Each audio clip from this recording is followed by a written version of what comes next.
Hello, I'm Dominic Hobson, co-founder of Future of Finance.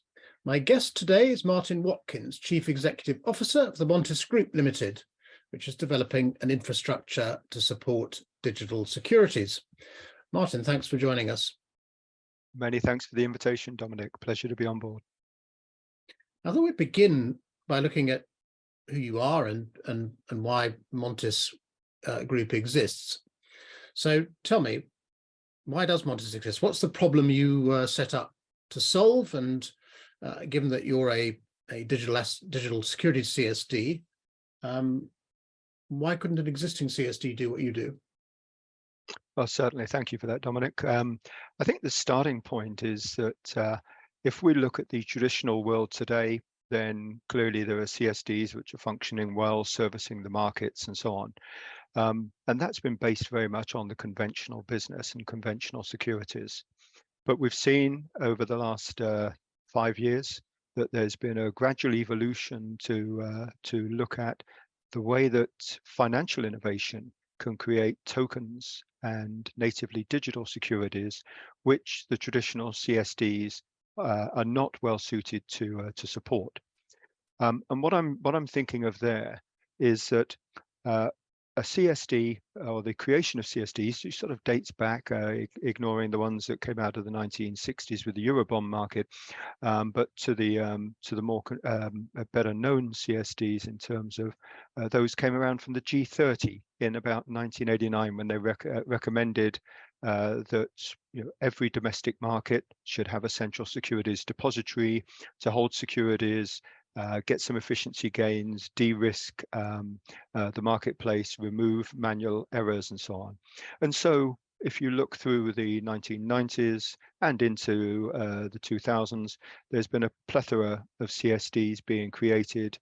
The most recent one that was announced from the European side was following Brexit, the idea that the Irish market, the Republic of Ireland, should have its own CSD. Now, that's fine. But if you look at it, the bulk of those CSDs today are operating on technology that is legacy. It's 20, 25 years old.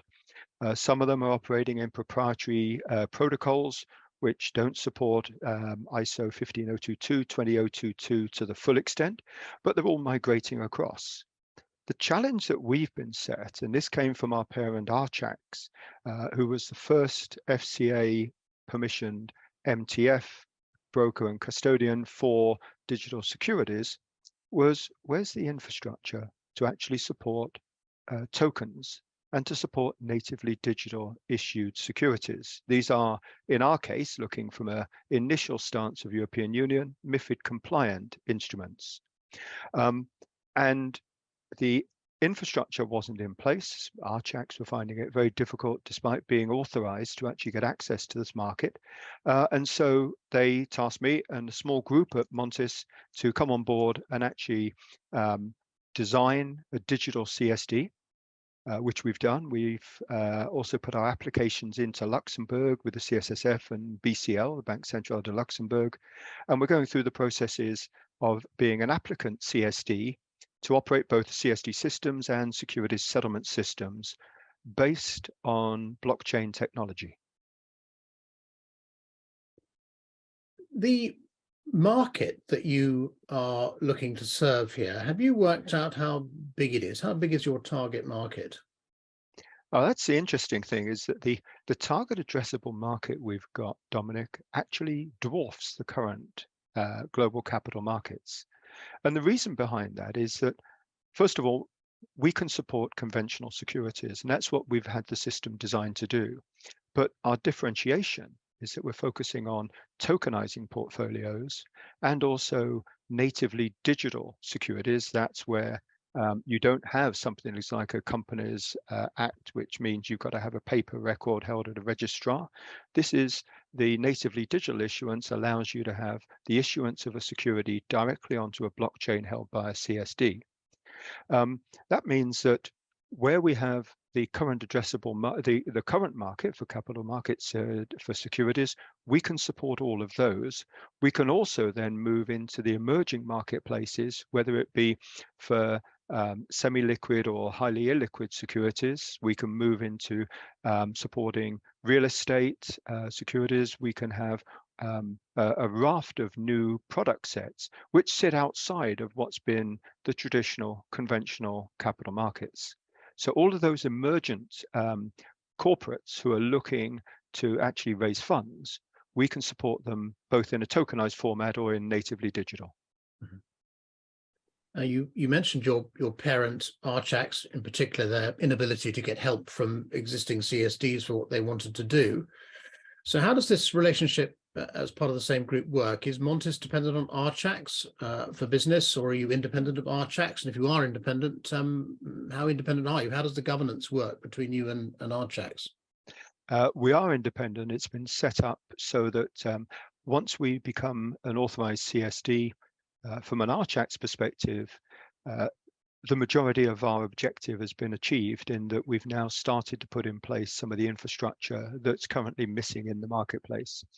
In terms of ownership, they own less than 3/4 of Montis, but they want to own certainly significant amount until we become a CSD, and then it's a question of market forces and also how we develop further. Our first client is going to be the Archax MTF. Sorry, our first trading venue is going to be the Archax MTF, supported by Archax Custody. But we're also agnostic on venues, so we're in detailed discussions with a series of other trading venues and exchanges about connecting into Montis and about supporting them with digital securities being admitted onto their venues. We're also in discussions with all the major custodians in the marketplace around connecting to us. So whilst the origin of our creation is that Archax was frustrated by not having access to the incumbents, we are actually being set up so that we're not a vertical silo inside an Archax group, that we actually stand outside. And part of my own objectives are to get issuances from other venues, issuances admitted to other venues and settled through Montis. And maybe the other thing just to mention on that is that the Archax MTF is live ready at the moment, and their first issuances, in this case equity, is currently going through the risk management operation over at Euroclear. So you can see how also Archax has to coexist without us at the moment until we get our application through. So you're independent enough to work with other digital exchanges, and by that I mean the ones you're talking to are comfortable with the fact you're nearly 3/4 owned by Archax, are they? They are, yes, and that's where it's really important from a corporate governance point of view and from a setup and a structure point of view that we're open for those exchanges to do all of their own due diligence. Also, potentially, some of them have considered investing in us. So we see it very much as being a journey that we're getting on until we get our authorizations through. And then there's the opportunity for Archax and ourselves to evidence further, that in this case, you're thinking through shareholding, the independence that Montis has. The whole essence behind it is that Archax in its ecosystem becomes more successful if an independent Montis is growing its markets and supporting a much greater adoption of digital securities, not just in Europe, but globally. We talked a bit about your target addressable market, but how do you build that market? Where does the demand for the services you're going to supply actually come from? How do you ginger them up, if you like? Are you talking to asset managers primarily, or to corporate issuers, or indeed to asset managers themselves as issuers of funds? We're talking predominantly to the asset management side. We do have discussions going on with some issuers, but predominantly it's on the global asset managers. We've got several initiatives underway at the moment because we're not looking to do a proof of concept. We're actually looking to go straight to live instance. We're working with several of them around how we would tokenize existing portfolios that they've got, but also there's a couple of examples where they're looking, saying they actually want to do the initial issuance onto Montis and have us support their tokens and get the distribution, the issuance through to the redemption in the case of bonds, but the issuance through Montis from the get-go. Mm-hmm. You just mentioned tokenizing portfolios. Can you explain a bit more when you have these conversations with asset managers, and indeed other potential customers, what are the benefits that you describe to them? Certainly, I think the benefits come in two forms, but one from a technological perspective, and we've seen that around distributed ledger technology, and the other one's from the financial innovation that can be released as a result of that. If we look accessibility, around accessibility, you've got the fact that first of all there are new asset classes which are coming in, and they're coming in a world that the Z generation, the millenniums want to work on. They are used to being able to trade on their Toro platforms, off the smartphones, off Binance or anything else like that. That's the world they're in. And now what we're bringing in is the financial market perspective, so that we can support the accessibility to those as financial products through established institutional investment firms. Other aspects that obviously, gets you out to a much broader global investor base, and also the emerging investor base that's coming through. Second aspect on the accessibility is that tokenizing some of the existing funds allows us to get it onto a secondary market, which increases the liquidity, gives a wider access, new channels for capital raising.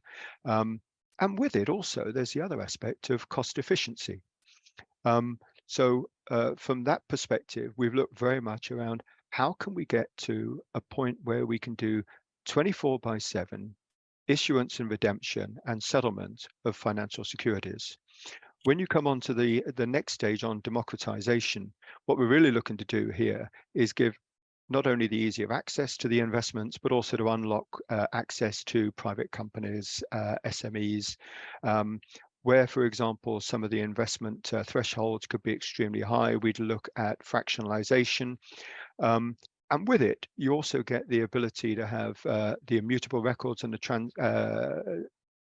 transparency and openness that goes with having the records visible, but not the historical track record, so you could see which bank or which investor is following which strategy. The other bit that comes from the efficiency gains is very much around having, first, a single source of truth, so we can eliminate or significantly reduce the level of reconciliation that's required, still complying with CSDR. We can look at event-driven workflows, so you automate the life cycle and the life cycle management. We reduce the level of friction on post-trade. And one of the other key aspects behind this is we're very clearly focused on reducing or eliminating zero value add activities, so that where we've got functions which every single intermediary is having to perform, and there's no value add, no differentiation, actually by centralizing it onto a blockchain, we give everyone the access to the same information in the same format, and those aspects actually go away.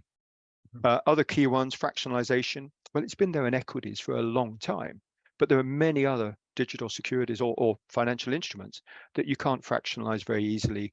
And if you wanted, in my days when I used to be, I was seconded to the Royal Mint for a while, the whole concept that my grandmother could choose to invest £100 for each of her grandchildren in gold, in a gold bar, a specific gold bar, was really complex. But if you digitize gold, then you've got the ability to do that. And we've seen a number of initiatives on that way. So a range of different benefits there, really around accessibility, democratization, and the efficiency gains that we can get. Now, you mentioned lots of things like these new asset classes, cheaper cost of capital, 24/7, trading, if you like, access to these private company SME strategies, which have been kind of monopolized by private equity firms, is transparent, open records, single source of truth, automation of the life cycle management, fractionalization, and so on. You didn't mention the characteristics, technologies of blockchain, by which I mean smart contracts and atomic settlement. Are they part of your model of making things accessible, democratic, and efficient? Absolutely. If you think about the smart contracts, one of the aspects there, and it depends how you look on the construct of your tokens and how you have the constructs of your smart contracts. that there are aspects there, for example, the technology that we've been deploying and we're having built for us at the moment actually gives us the ability to take smart contracts which maybe are not created by us, created by a third party, by another CSD, or they're elsewhere in the market and they've come into our ecosystem, where we can actually reach out to that smart contract, extract from it the corporate event information, process the corporate event or the corporate action, and then update the result into that smart contract so that we can have a very efficient process there. Your other aspect, Dominic, can you just remind me the second one that you came up with? Atomic settlement, smart contracts, the two things I raised. Yep. Atomic settlement. From day one, we'll be able to support atomic settlement. One of the aspects that we've got to think here, though, is about adoption from a market perspective. If you've got a pre-funded market, atomic settlement, the immediacy, the ability to immediately have ownership to either the asset or to have the cash available in your record to reuse, means that you can get much greater velocity around both cash and securities. That's a huge benefit where you've got markets set up to support that. But we're also mindful that the current marketplace works on T+2 or T+1 potentially soon in the US for equities, but for other markets you're on T+5. And we're looking at how can we have the ability to support atomic settlement from the point at which it immediately adds benefit to those who are participate in it, but also the ability to have staged settlement periods which are pre-agreed between the parties. The world that we really see us going into, because that would then allow the netting and the other functions to be performed, the world we really see ourselves going into is one in 5 years' time or more, where you actually have all your stock lending and borrowing, shorting, securities financing, all available for tokenized and natively digital securities in the same way as you've got the marketplace today. But it's all done with so much immediacy that at the point that, let's say, JP Morgan is sitting on the Algorand network and is transacting with Citi, who are sitting on the R3 Corda network, that transaction is very much like cogs in a wheel. That transaction at the trading level, whether it's OTC or through a venue, causes the state change at every single part of the ecosystem. And so our records immediately update as a result of that transaction. So it's a combination.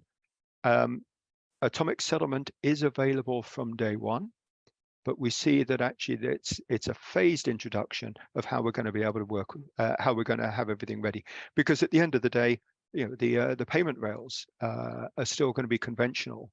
From our initial proposition to go live, we're accessing target 2 for Euro settlement. So you know, that's not offering atomic settlement, but it does mean we've got the capability from day one. And you'll be ready when they start using CBDCs to settle real transactions as opposed to running endless POCs and pilot schemes. I think that the Swiss are about to move in that direction. Yeah, we certainly see combination, actually. Jumping ahead to that side, it's very much, we see the demand developing for deposit tokens and for bank coins, where you've got commercial bank money being tokenized first. And then you've got the introduction of wholesale CBDC, which from our side needs to sit alongside existing fiat and digital currencies, those that are eligible for use in a regulated financial market.